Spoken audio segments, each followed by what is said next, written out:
चलिए भाई, तो आज आप लोगों का नया चैप्टर में शुरू करना है, कौन सा? एंजाइम्स। ठीक है, कल हम लोगों ने प्रोटीन्स कंप्लीट हो गया था कल। ठीक है, विकर आज हम शुरू करेंगे नया चैप्टर आपका एंजाइम्स। अगर एंजाइम्स के बारे में देखा जाए भाई, एंजाइम्स को अगर इसके बारे में देखा जाए तो एंजाइम्स किन से मिलकर बना है? एन और जाइम्स। एन और जाइम्स। ठीक है, एंजाइम्स किन से मिलकर बना है? एन और जाइम्स। इसमें एन का मतलब क्या है? यहां पर इसका मतलब होता है इन, यानी कि मैं। ठीक है, इन इसका मतलब मैं। और जाइम्स किसको बोलते हैं? यहाँ पर ये जो जाइम्स है, जाइम्स का मतलब होता है ईस्ट। जाइम्स का मतलब क्या है? ईस्ट। ईस्ट आप जानते हैं ईस्ट क्या है? एक फंगस है या नहीं है? ठीक है, इसका जो अगर आप बॉटनिकल नेम देखें तो ईस्ट का बॉटनिकल नेम क्या है भाई? सैकेरोमाइसिस सेरेवेसी।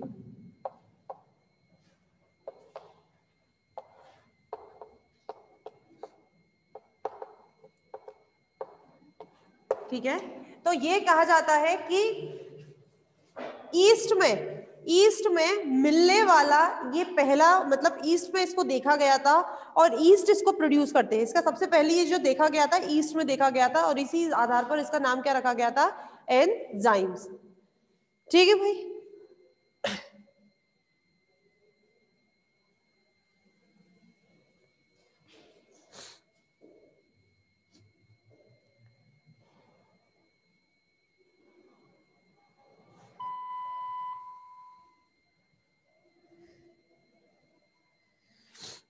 इसके अलावा अगर एंजाइम्स को देखा जाए, एंजाइम कहां पर इसको सबसे पहले हमारा जो शोध जो शुरू हुई थी, वैज्ञानिकों की जो शोध शुरू हुई थी, उस शोध के हिसाब से इसको सबसे पहले इसको देखा गया था हमारे आमाशय में। ठीक है, ये पता करा गया था सबसे पहले कि जो भोजन हम खाते हैं वो भोजन किसके द्वारा और कैसे उसका पाचन होता है। तो इसको देखा गया था कहां पर? हमारे आमाशय में। आमाशय में श्रावित, श्रावण, श्रावण लिखो या श्रावित। ठीक है, इसका कहां होता है? आमाशय में।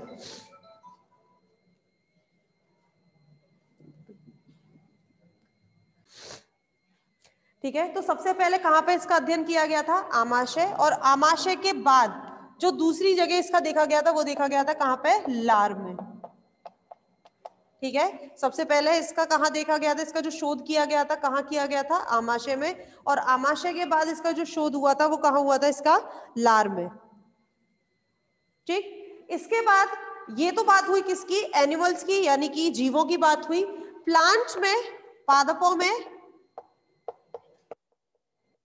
पादपों में स्टार्च। भाई आप जानते हैं पादपों में जो भोजन है वो किसके रूप में रहता है? स्टार्च के रूप में रहता है। ठीक है, तो स्टार्च के पाचन में इसका अध्ययन किया गया था। ठीक है, दूसरा जो पादपों में इसका जो अध्ययन किया गया था वो कहां किया था? गया था पादप में।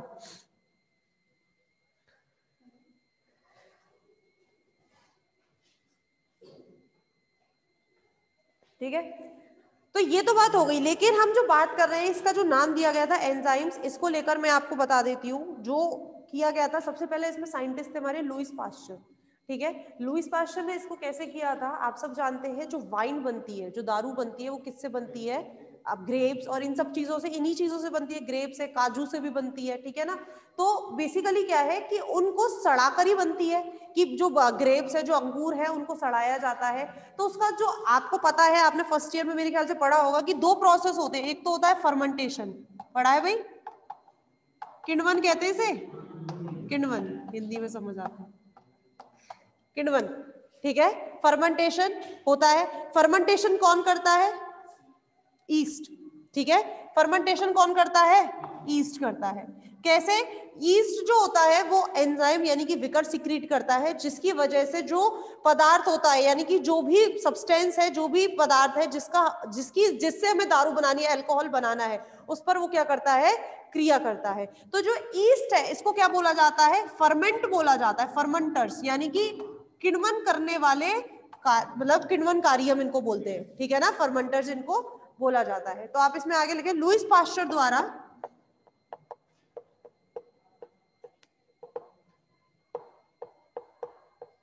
लुईस पास्चर द्वारा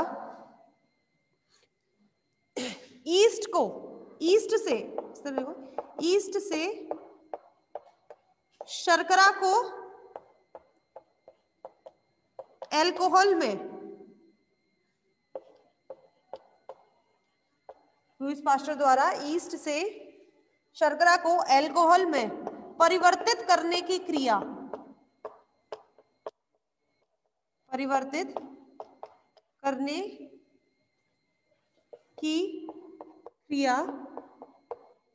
किण्वन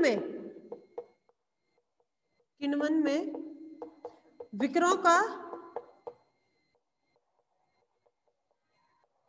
योगदान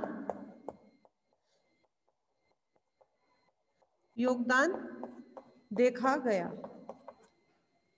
लुईस पास्चर द्वारा ईस्ट से शर्करा को एल्कोहल में परिवर्तित करने की क्रिया किण्वन में विकरों का योगदान देखा गया।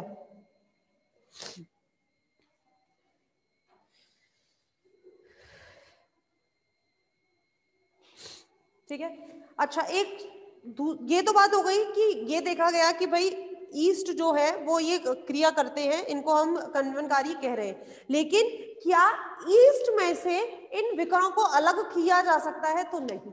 ठीक है, अगर हम कहें कि तभी तो देखो इसका जो नाम दिया गया है वो नाम क्या दिया गया, एंजाइम्स। एन का मतलब इन यानी कि मैं, और जाइंस का मतलब ईस्ट। ठीक है, यानी कि ये कहाँ है, ईस्ट के अंदर है। ऐसा नहीं है कि आप ये सोचो कि यार ईस्ट में से बाहर निकाल लिया जाए इनको। ठीक है, ये ईस्ट, आप ईस्ट को ही ये कह सकते हैं कि वो खुद में ही एक विकर है। ठीक है तो लुईस पास्चर ने कहा कि ये तो हो नहीं सकता कि, तो इसके बाद एक साइंटिस्ट आए थे, और साइंटिस्ट थे कौन से, बुकनर।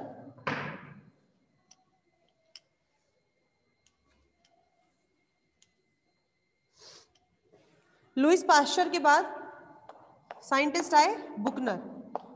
तो बुकनर ने क्या किया था, बुकनर ने जो ईस्ट का जो पूरा अर्क होता है, अर्क यानी कि जो ईस्ट का जैसे एक्सट्रैक्ट जिसे हम कहते हैं, जैसे ईस्ट को बिल्कुल पीस कर या ईस्ट का जो उसका पूरा निकलता है एक्सट्रैक्ट, उससे जब इसको क्रिया को कराया तब उन्होंने देखा कि ईस्ट में खुद में एंजाइम्स होते हैं और तब ये इस विकरों की क्रिया को करते हैं। तो इसमें हम लिखेंगे बुकनर ने ईस्ट के अर्क, बुकनर ने ईस्ट के अर्क द्वारा शर्करा को एल्कोहल, बुकनर ने ईस्ट के अर्क द्वारा शर्करा को एल्कोहल में किण्वन की प्रक्रिया को, एल्कोहल में किण्वन की प्रक्रिया को देखा।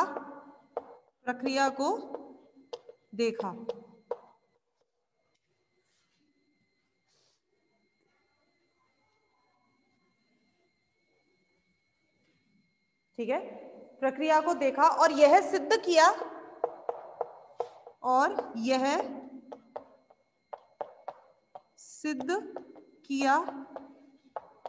कि किण्वन ईस्ट में मौजूद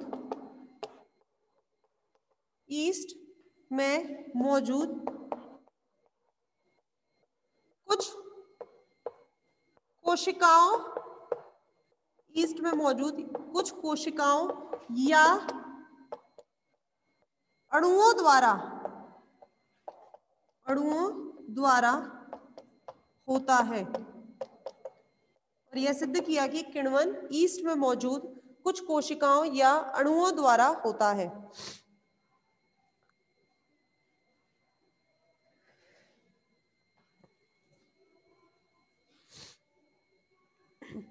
ठीक है, इसको हमने इतना देख लिया, लेकिन इसका जो अभी तक मैंने आपको शुरू में बता दिया था, ये जो नाम दिया गया है ईस्ट एंजाइम, जो नाम दिया गया है ये दिया है कुहने ने। कुहने तो इसमें लिख दो कुहने ने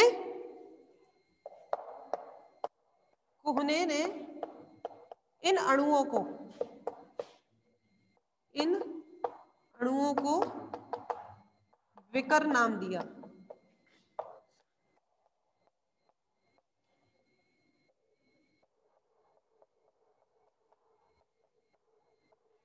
ठीक है, और ये आप पहले ही लिख चुके हैं कि एंजाइम या विकर होता क्या है, N प्लस डाइम।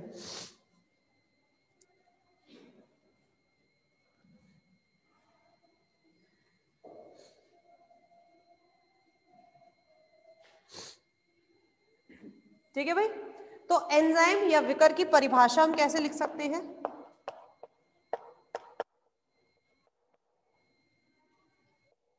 विकर की परिभाषा हम ये कह सकते हैं कि ये एक प्रकार के उत्प्रेरक है। ठीक है, अब जैसे कि किण्वन की प्रक्रिया थी, तो किण्वन की प्रक्रिया को ये क्या कर रहे हैं, आगे बढ़ा रहे हैं, कर रहे हैं कि नहीं किण्वन। तो हम ये कह सकते हैं कि एंजाइम्स, विकर क्या है, विकर एक प्रकार के उत्प्रेरक है जो अपने आप को इस्तेमाल हुए बिना उस क्रिया को क्या करते हैं, आगे बढ़ाते हैं। ठीक है, ये सब आपने जाना है, ये तो ठीक है। अभी तक हम इसकी जो थ्योरी थी, इंट्रोडक्शन आपको बता रहे थे, पर ये सब आप जानते हैं कि जब भी हम कोई करते हैं तो हम कैसे दिखाते हैं। ये आपने देखा होगा मेरे ख्याल से, इस तरह से, इसको कहते हैं एक्टिवेशन एनर्जी, सक्रिय ऊर्जा, है ना, एक्टिवेशन एनर्जी। मैं हिंदी में आपको बता देती हूँ एक्टिवेशन एनर्जी को हिंदी में क्या कहते हैं, वो मैं देख के बता दूंगी। पर ये इसको हम ये कहते हैं कि किसी भी अभिकर्मक को उसके प्रोडक्ट में, यानी कि रिएक्टेंट को प्रोडक्ट में बदलने के लिए जो ऊर्जा चाहिए होती है, वो होती है उसकी एक्टिवेशन एनर्जी। तो एंजाइम्स का या विकर का क्या काम होता है? विकर जो होते हैं वो एक उत्प्रेरक की तरह कार्य करते हैं, जो इस पहाड़ को, इस एक्टिवेशन एनर्जी के पहाड़ को क्या कर देते हैं, कम कर देते हैं। ठीक है, जिससे क्या है कि जो रिएक्टेंट है वो प्रोडक्ट में आसानी से और जल्दी बदल जाता है। तो हम ये कह सकते हैं कि विकर क्या चीज है, विकर एक उत्प्रेरक है जो किसी जैव रासायनिक क्रिया में बिना अपने आप का इस्तेमाल हुए उस क्रिया को क्या करते हैं, आगे बढ़ाते हैं। तो इसमें लिखें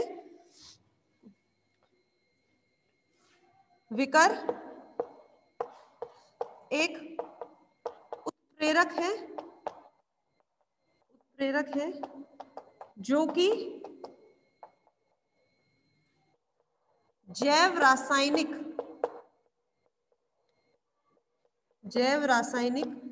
क्रियाओं में बिना इस्तेमाल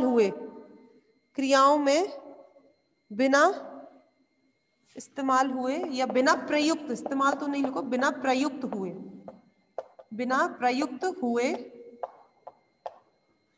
क्रियाओं में, बिना प्रयुक्त हुए उस क्रिया को आगे बढ़ाते हैं।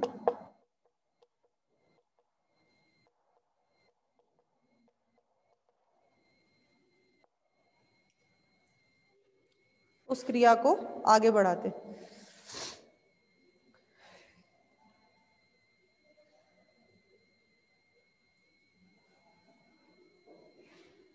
ठीक है भाई, चलिए, तो ये तो बात हो गई यहां तक कोहने की। अब उसके बाद साइंटिस्ट आए थे, कौन, समनर। इसके बाद अब साइंटिस्ट है समनर। ये इसीलिए मैं आपको लिखवा रही हूँ क्योंकि इन सबके काम अलग अलग थे। लुईस पास्चर ने सबसे पहले ईस्ट में एंजाइम को देखा था। ठीक है, बुकनर ने ये बात बताई थी कि ऐसा नहीं है कि ये कोई ऐसा एंजाइम कोई ऐसी चीज है जिसे अलग किया जा सकता है, ये कुछ अणु या इसको कुछ कोशिकाओं द्वारा स्रावित एक पदार्थ होता है। ठीक है, उस पदार्थ को नाम एंजाइम कोहने ने दिया था।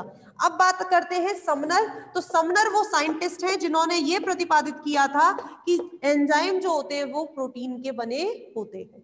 ठीक है, तो इसीलिए ये आपसे डायरेक्ट पूछे जा सकते हैं, इसलिए इनका पता होना आपको जरूरी है। समनर ने सबसे पहले एंजाइम हमारा जो प्रतिपादित किया था वो था यूरिएज। ठीक है, तो समनर ने यूरिएज एंजाइम या विकर को शुद्ध रूप से तैयार किया तथा उन्होंने देखा, या फिर इस तरह लिख दो आप पूरा, हम क्या उसको पूरी एक्सपेरिमेंट लिखे, इस तरह लिख दो, तथा यह प्रतिपादित किया कि तथा यह प्रतिपादित किया कि एंजाइम या विकर प्रोटीन के बने होते हैं,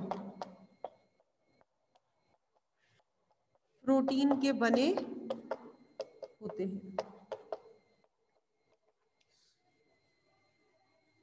तथा यह प्रतिपादित किया कि प्रोटीन के बने होते हैं।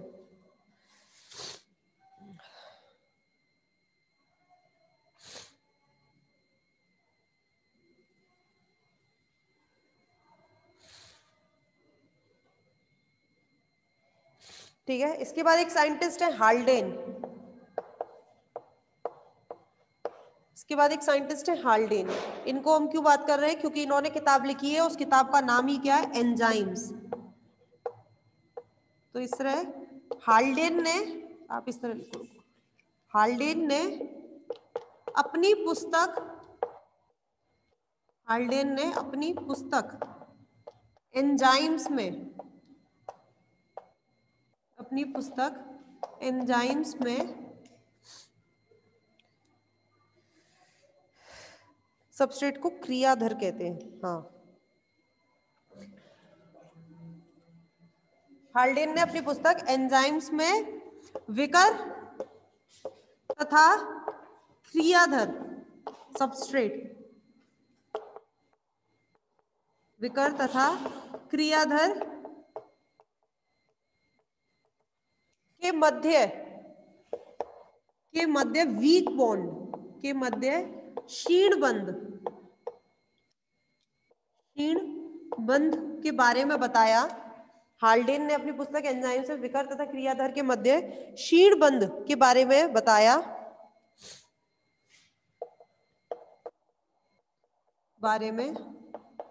बताया और यह दर्शाया कि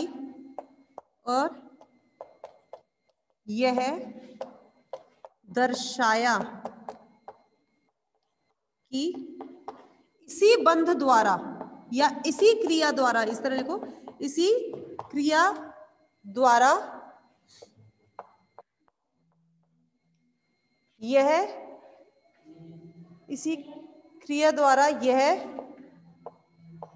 प्रोडक्ट में बदल जाता है, प्रोडक्ट में बदलता है। इसी क्रिया द्वारा यह प्रोडक्ट में बदलता है। ठीक है भाई, चलिए।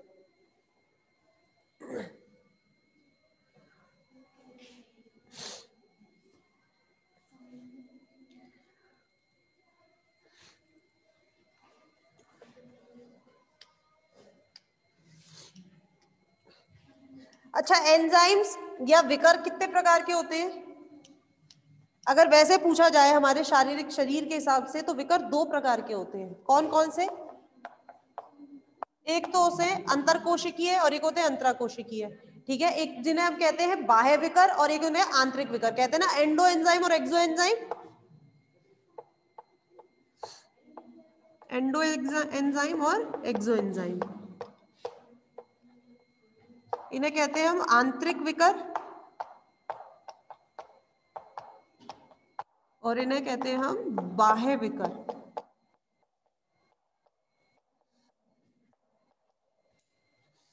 आंतरिक विकर और बाह्य विकर।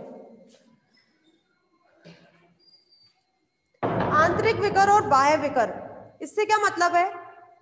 आंतरिक विकर कौन से होते हैं? हमारे सिस्टम में, हमारे पूरे सिस्टम में चलने वाले या बहने वाले जितने भी विकर है, वो सारे विकर कैसे हैं? आंतरिक विकर है कि नहीं है? क्यों? क्योंकि हमारी कोशिका हमारे सिस्टम में अंदर ही तो सीक्रेट कर रही है कि नहीं कर रही? भाई, उनका जो स्रावण हो रहा है, चाहे कहीं भी, हमारे लार में हो, चाहे हमारे आमाशय में हो, या कहीं भी हो, तो उनका जो स्रावण हो रहा है वो कहाँ हो रहा है? अंदर ही हो रहा है। हमारी बॉडी में कोशिका उसे बना रही है और अंदर ही ब्लड में उसको क्या कर रही है? सर्कुलेट कर रही है। लेकिन कुछ बाह्य विकर भी होते हैं। बाह्य विकर जैसे कि आपने किस में देखा है, जो आपके सूक्ष्म जीवाणु होते हैं, माइक्रो ऑर्गेनिज्म जो होते हैं, सूक्ष्म जीवाणु, वो क्या करते हैं? जो पादप है, जो एनिमल्स है, वो मर जाते हैं, उनके ऊपर क्रिया करते हैं, उनके ऊपर क्रिया कैसे करते हैं भाई, विकर का श्रावण करते हैं, तभी तो जो कॉम्प्लेक्स यानी कि जो जटिल पदार्थ होता है उसको सरल पदार्थ में तोड़ते हैं कि नहीं तोड़ते। इनका काम क्या होता है, जो जटिल पदार्थ है यानी कि पादप है, जो जीव है, उनके ऊपर क्रिया करना और उनको सरल पदार्थ में तोड़ना और उनसे अपना भोजन ग्रहण करना। तो हम ये कह सकते हैं कि जितने भी सूक्ष्म जीवाणु हैं वो किसके द्वारा, बाह्य विकर के द्वारा क्रिया करते हैं, जबकि हमारे अंदर या जीवों के अंदर बनने वाले जितने भी सारे एंजाइम होते हैं, ज्यादातर एंजाइम, मैं सारे नहीं बोलूंगी पर ज्यादातर जितने भी विकर होते हैं वो सारे कैसे होते हैं, आपके आंतरिक विकर होते हैं। ठीक है।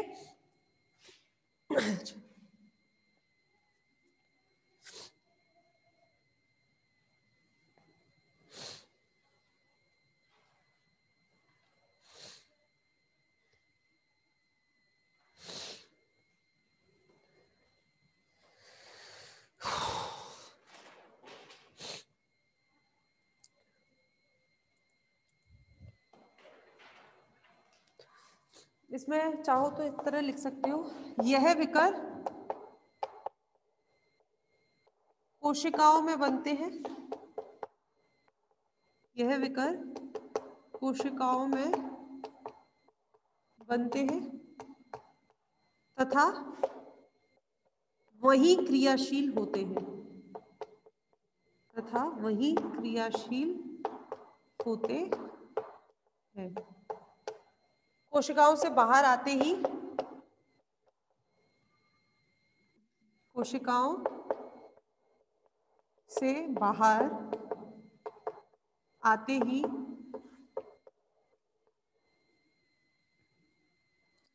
ही यह निष्क्रिय हो जाते हैं, निष्क्रिय हो जाते हैं।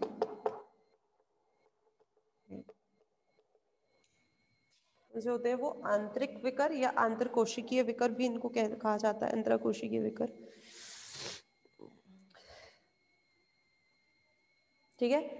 और एक्सोएंजाइम बाह्य विकर क्या होते हैं, यह विकर कोशिकाओं के बाहर स्रावित होते हैं, कोशिकाओं द्वारा या कोशिकाओं के बाहर लिख सकते हो, कुछ भी लिख लो, कोशिकाओं के बाहर स्रावित होते हैं, बाहर स्रावित होते हैं तथा वही क्रियाशील होते हैं, तथा वही क्रियाशील होते हैं। और चाहो तो एग्जाम्पल में लिख सकते हो, सूक्ष्म जीवाणुओं द्वारा स्रावित विकर, सूक्ष्म जीवाणुओं द्वारा स्रावित विकर।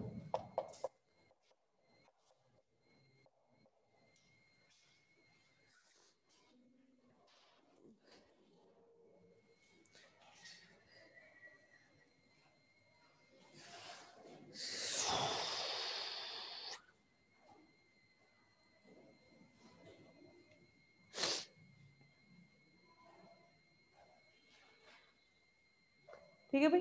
अच्छा, एंडो एंजाइम यानी कि आंतरिक विकर के तो एग्जांपल लिखवाने की जरूरत नहीं है, और फिर भी अगर आप लिखना चाहते हो तो बहुत सारे आप कुछ भी लिख सकते हो, या ये लिख दो पूरा, संवहन तंत्र में पाए जाने वाले विकर, संवहन तंत्र यानी कि हमारे ब्लड सिस्टम, सर्कुलेटरी सिस्टम में पाए जाने वाले विकर।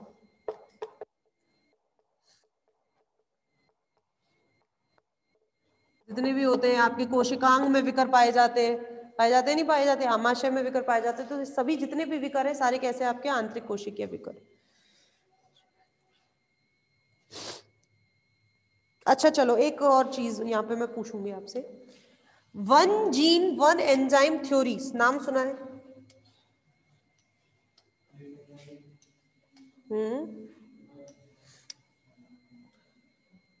मैम रिज्वाइन करानी है क्लास? पहले रिज्वाइन और करा दो, फिर तब रिज्वाइन, और बच्चों रिज्वाइन कर लो क्लास।